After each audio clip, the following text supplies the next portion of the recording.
बिस्मिल्लाहिर्रहमानिर्रहीम। सलाहुद्दीन अय्यूबी और एक ईसाई औरत। एक दफ़ा दिन के वक्त सुल्तान सलाहुद्दीन अय्यूबी रहमतुल्लाह अलैहि अपने कमरे में आराम फरमा रहे थे, क्योंकि सुबह के वक्त सुल्तान सलाहुद्दीन अय्यूबी रहमतुल्लाह अलैहि बहुत तवील यानी लंबे सफ़र से लौटे थे। चंद लम्हों के बाद एक सिपाही आपके कमरे के दरवाजे पर आया और अंदर आने की इजाज़त चाही। सुल्तान सलाहुद्दीन अय्यूबी रहमतुल्लाह अलैहि चूंकि आराम फरमा रहे थे, लिहाजा अंदर से कोई जवाब न आया। दरवाजे पर मामूर मुहाफिजों ने कहा कि सुल्तान आराम फरमा रहे हैं, लिहाजा आप थोड़ी देर बाद आ जाना। वो सिपाही आपका बहुत वफादार सिपाही था। इसको बिला झिझक मुहाफिजों से पूछे बगैर सुल्तान के कमरे के अंदर जाने की इजाज़त होती थी, लिहाजा उसने भी सुल्तान को जगाना मुनासिब ना समझा और सुल्तान के कमरे के दरवाजे के साथ बैठ गया। वो इंतज़ार करता रहा कि जब सुल्तान सलाहुद्दीन बेदार होंगे तो तभी वो उनसे मुलाकात करेगा। चंद लम्हे गुजरने के बाद सुल्तान सलाहुद्दीन अय्यूबी रहमतुल्लाह अलैहि की आंखें खुली तो अंदर की हरकत से बाहर मालूम हुआ कि सुल्तान नींद से बेदार हो चुके हैं। सिपाही ने इजाज़त चाही और इजाज़त मिलने पर कमरे के अंदर चला गया।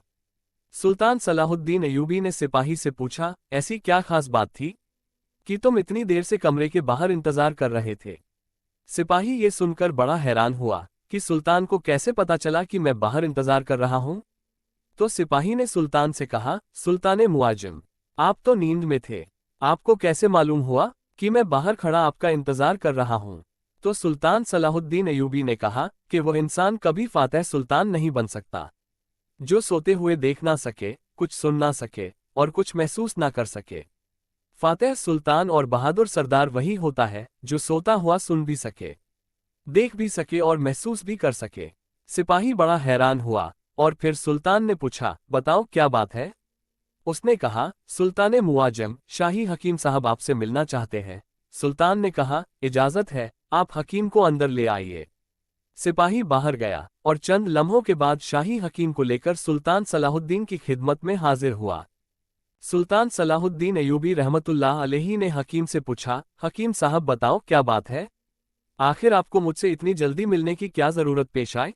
तो हकीम साहब ने कहा, हुजूर एक बात है जो मुझे कई दिनों से परेशान कर रही है, उस सिलसिले में आपसे बात करनी है।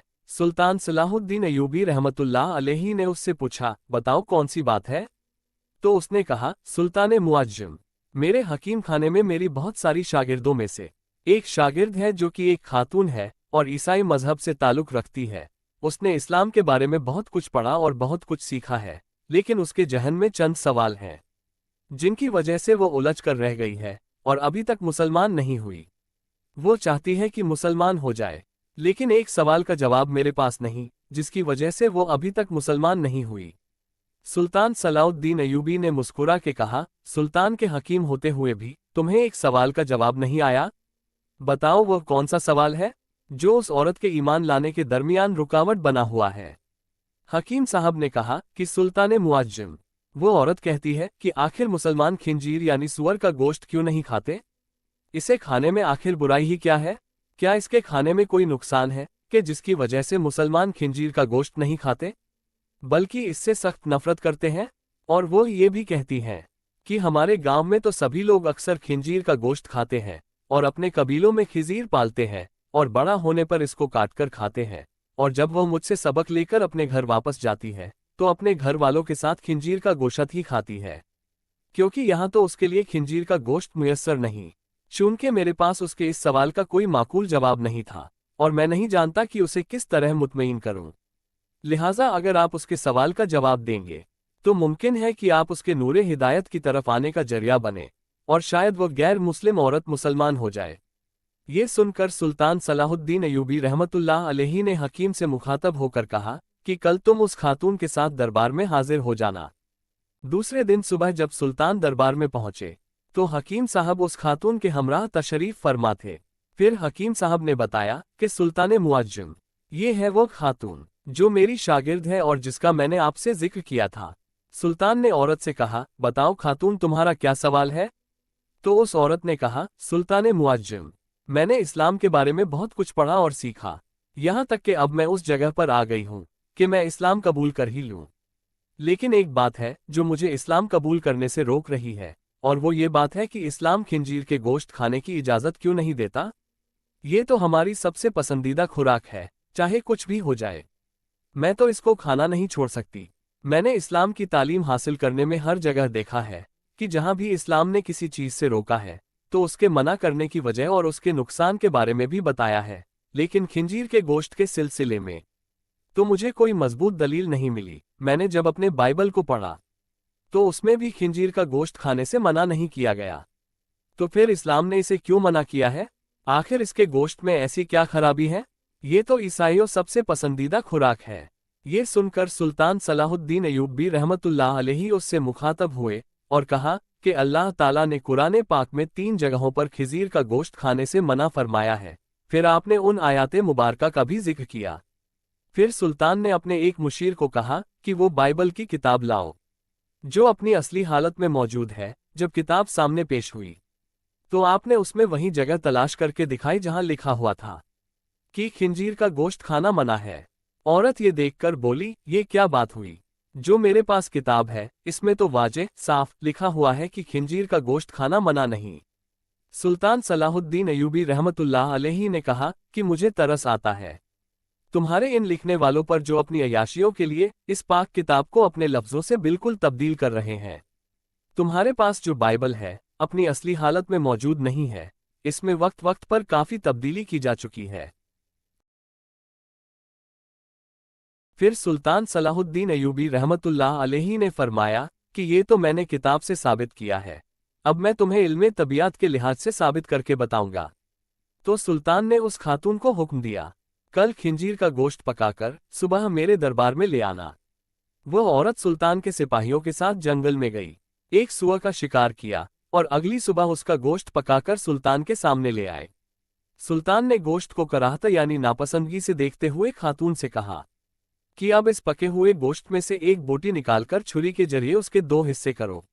जब खातून ने बोटी के 2 हिस्से किए तो इसके दरमियान में से गोश्त कच्चा था। सुल्तान ने कहा, ऐ खातून, क्या तूने इस गोश्त को अच्छी तरह पकाया नहीं? नहीं सुल्तान मुआज्जम, मैंने इसको बहुत अच्छे से पकाया है।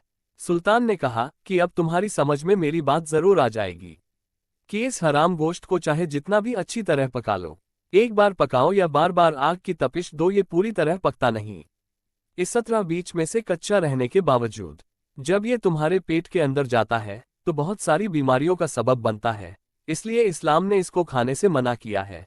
आप खुद एक हकीम के ज़ेरे असर तालीम हासिल कर रही हैं, लिहाजा आप खुद अंदाज़ा लगाइए कि अगर कोई कच्ची चीज़ जब आपके पेट के अंदर जाएगी तो वह अंदर जाकर कितनी खराबियां पैदा करेगी। फिर सुल्तान ने उस औरत से कहा कि आपको इस जानवर के बारे में कुछ और भी बताता हूँ। ये जानवर जिस जगह रहता है तो ये उस जगह अपने इर्द गिर्द सभी इंसानों की गंदगी को भी कहा जाता है। इसकी अक्सर खुराक बहुत ही गलीज होती है और सबसे हैरान कुन बात यह है कि खिंजीर वह वाहिद बेशर्म जानवर है कि जब उसकी मादा यानी उसकी बीवी के साथ जब कोई दूसरा खिंजीर जिनसी ताल्लुक कायम करता है तो यह और भी बताता हूँ, ये जानवर जिस जगह रहता है तो ये उस जगह अपने इर्द गिर्द सभी इंसानों की गंदगी को भी खा जाता है। इसकी अक्सर खुराक बहुत ही गलीज होती है और सबसे हैरान कुन बात यह है कि खिंजीर वह वाहिद यानी अकेला बेशर्म जानवर है कि जब उसकी मादा यानी उसकी बीवी के साथ जब कोई दूसरा खिंजीर जिनसी ताल्लुक कायम करता है तो ये खुश होता है और फख्र महसूस करता है। यह वाहिद जानवर है जिसमें इतनी ज्यादा बेशर्मी भरी हुई है। आप खुद देखें कि जब आप ऐसे जानवर का गोश्त खाएंगे जिसकी बुनियाद गलाजत से भरी हुई है तो वह आपको क्या फायदा देगा। ये सुनकर वह औरत सुल्तान सलाहुद्दीन अय्यूबी रहमतुल्लाह अलैहि की कायल हो गई और कहा कि सुल्तान मुआज्जम, आप मुझे अपनी ही जबान से कलमा पढ़ाइए। सुल्तान ने औरत को कलमा पढ़ाया और तमाम दरबार अल्लाह अकबर के नारों से बुलंद हो गया। दोस्तों, वीडियो पसंद आने की सूरत में लाइक करें और अपने परिवार में शेयर करें। फेसबुक पर देख रहे हो तो पेज को फॉलो कीजिए, यूट्यूब पर देख रहे हो तो चैनल को सब्सक्राइब कीजिए, साथ ही साथ बेल आइकन को ऑल पर सेट कर दीजिए जिससे आने वाली वीडियो सबसे पहले आप तक पहुंचे। शुक्रिया।